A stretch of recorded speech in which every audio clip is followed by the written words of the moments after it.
Hi there.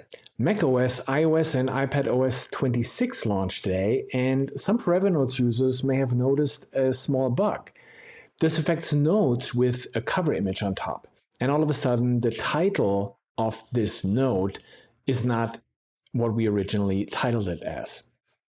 Normally, the note list shows a formatted note title, but as you can see here, for example, in our home note, the title of the note has become mountains.png, and this is obviously not how we intended to look like.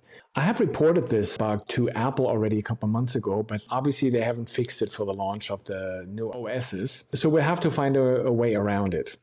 One workaround that works both on iOS and iPadOS and macOS is to switch around the image and the note title. So basically dragging and dropping the image underneath the title. And as you can see, now the note title has become home again.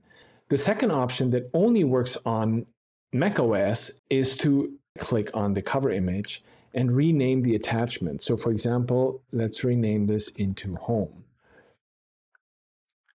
We still get the file type suffix, which is PNG in our situation, but at least you get the original formatting of the cover image on top and the title at the bottom. And in the list view, you still know which note this is referring to. Obviously, these are temporary fixes. Hopefully, Apple will correct this in the future update. Until then, keep these workarounds in mind for your high-level notes. Thanks, and see you soon.